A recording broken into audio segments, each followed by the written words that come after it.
2 months. That's how long the world, well, believed the official story. Kelsea Ballerini, the country superstar, and Chase Stokes, Mr. Outer Banks himself. Done. Yeah, the narrative was sealed. Logistics, fame, amicable split, final, confirmed, watertight. Until November 7th, 2025. Suddenly, that definitive ending, poof, gone, shattered by a single sighting thousands of miles from LA. You've got the scene. Ancient streets, Dubrovnik, Croatia, sun-drenched, and bam, reports surface, Kelsea and Chase together. And not just, bumping into each other. We're talking unambiguous public affection. The whole celebrity news machine just lurched to a halt, everyone asking the same massive question. Did Kelsea Ballerini just soft launch a reunion? Welcome to the Deep Dive. This is the Starscope Report. Where we uncover the Hollywood drama, the music industry shakeups, all this viral influencer scandal. Diving deep into the stories behind the fame. And today, for you, we are absolutely deconstructing that November 7th moment. It feels seismic, doesn't it? Totally. We need to look at why that day, why that place, and how it's suspiciously lined up with some pretty major career moves. Exactly. Was this reunion sighting just like a spontaneous moment? Yeah. Or something? Right. Well, something profoundly calculated. Okay, let's set the stage, the timeline. They were together nearly 3 years. Right. A significant relationship. And the public break, the official one, was September 14th, 2025. A rep confirmed it to People magazine. Very formal. That was supposed to be the full stop.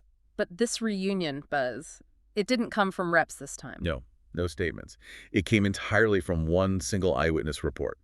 Published by People again, but credited only to an onlooker. Anonymous. Which, feels important. That anonymity is key maybe to understanding the strategy, if there is one.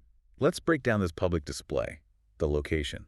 Kiba Smash Burger in Dubrovnik. What does that tell you? Well, it's not exactly hidden away, is it? It's casual, public, super accessible. Right. These are two very famous people. So, either they completely forgot the world watches their every move for an hour, or they wanted to be seen. I'm leaning towards option B. And the details from this onlooker, they weren't vague. Not at all. Holding hands at the table, talking closely. That's more than just a friendly catch-up, wouldn't you say? Definitely suggests comfort, intimacy. Not awkward exes meeting for coffee. But here's the kicker for me. It didn't just end at the burger joint. The walk. The walk. Hand in hand, heading towards Old Town Dubrovnik. That's a major tourist spot, public thoroughfare. You take a private-ish moment and basically turn it into a public promenade. It's like a nonverbal press release, isn't it? It screams us. It's a performance. A deliberate one, maybe. Allowing themselves to be seen like that, it rewrites the narrative. That photo, that witness, it counters 2 months of they're done. And the perfect soundbite quote from the onlooker, they looked very cute. Which frames the whole thing beautifully, doesn't it? Affectionate, happy. Okay, so if this was an intentional display, why the breakup in the first place? That's the disconnect. Exactly. We need to connect this Croatian moment back to why they supposedly split just 2 months earlier. All right, we're going to dig into those conflicting breakup stories right after this. If you're loving these Hollywood twists, make sure you're subscribed. You won't want to miss what's next. Okay, we're back. Let's talk context. Because Dubrovnik, it's not random. That location is clue number 1. Right. Chase Stokes, he's 33 now. He was there working, actively filming the last season, season 5 of Outer Banks. So he had a legitimate reason to be in Croatia, but Kelsea, she's 32. Was she just, sightseeing nearby? Doesn't seem like it. Reports specifically said she was reportedly spotted visiting him on set. Visiting him on set. Okay, that's an intentional trip. International travel isn't cheap or easy. She went there for him. And think about the official reason for the split back in September. The demands of their separate careers, the logistics, the distance. Exactly. And here's Kelsea literally crossing continents, showing up at his workplace. It's a pretty direct, tangible, and frankly, costly gesture. It completely undermines the official story, doesn't it? She's actively proving she can bridge that distance they cited. She's dismantling the narrative with her passport. But is it that simple? Because we have to remember the other story. The unofficial one. The one brewing under the surface. While the reps were saying amicable, logistical. Outlets like Radar Online were whispering about messier stuff, trust issues, alleged jealousy specifically on his part, claims he'd, constantly questioned where she was. And gossip channels like Du Moi even hinted at, infidelity. So here's the dilemma, right? If the problem was just distance and careers, maybe this trip fixes it, or at least shows willingness. But if the core issue was trust, jealousy, deeper problems, a trip to Croatia and a burger date, that doesn't magically solve that. No way. It suggests there's some heavy-duty negotiation happening privately, something way beyond just coordinating schedules. Which brings us to another crucial piece. The Entertainment Tonight source. This adds a whole new layer. What did ET say?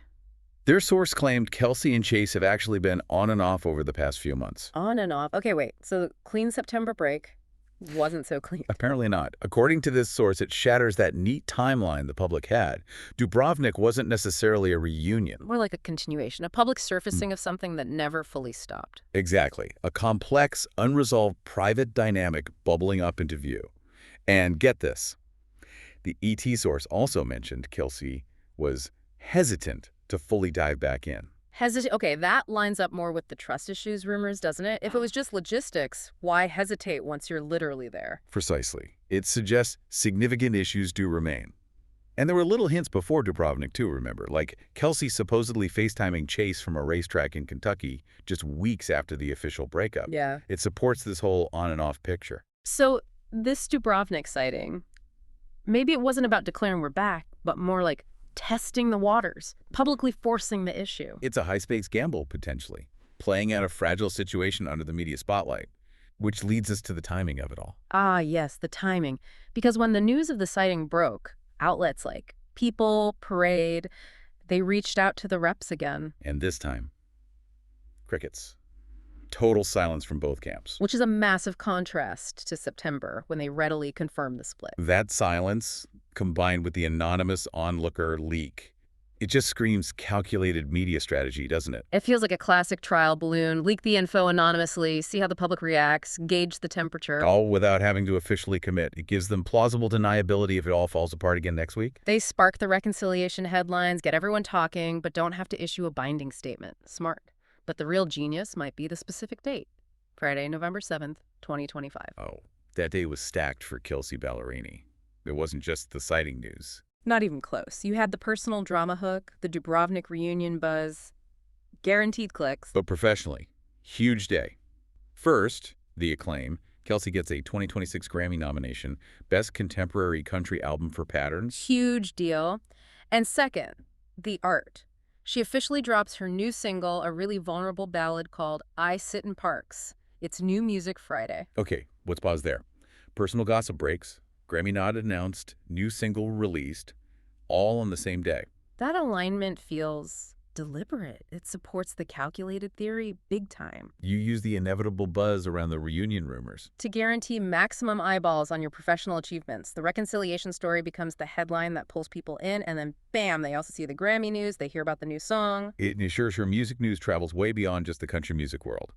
It's textbook leveraging of the gossip cycle for career promotion. Seriously savvy. Okay, so if the timing reveals the media play, what about the song itself? I Sit in Parks. What does that tell us? Well, the lyrics are incredibly revealing about her emotional state, maybe about the core conflict. It's not a simple love song or a breakup anthem, is it? It's deeper, more reflective. Yeah, she's exploring ambition versus personal life. She talks about watching a family in a park, feeling this pull. She literally sings about wondering if this other woman wants my freedom like I want to be a mother.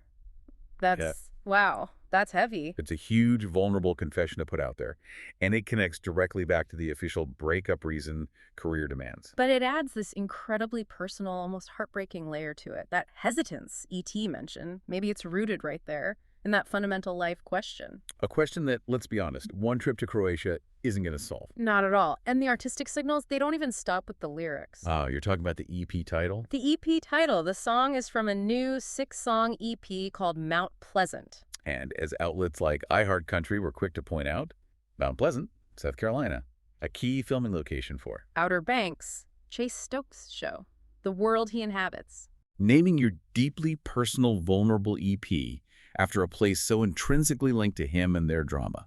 That feels like the ultimate artistic signal, doesn't it? It's undeniable. It basically confirms his world isn't a closed chapter for her. She's still processing it, living in that complexity, and using her art to do it. It validates the whole on and off turbulent reality publicly, permanently. Don't miss our next deep dive into Hollywood's biggest moves. Definitely hit that subscribe button now. So when you zoom out, this Dubrovnik sighting looks like both things at once, right? An intimate, maybe genuinely heartfelt personal moment. And simultaneously, a very public, very strategic performance piece timed perfectly for her career. Their story seems defined by, like, three things now. Genuine affection, absolutely savvy career management. And these really deep, unresolved life questions that Kelsea herself is putting out there in her music. They're not just back together. It feels more like they're navigating this messy continuation phase while expertly using the media chaos it creates. Which leaves us with the real question. It isn't just, are they back on? No. Given what she's singing about in Ice and Parks, that core conflict between career and family. Is this latest attempt doomed because that fundamental issue remains?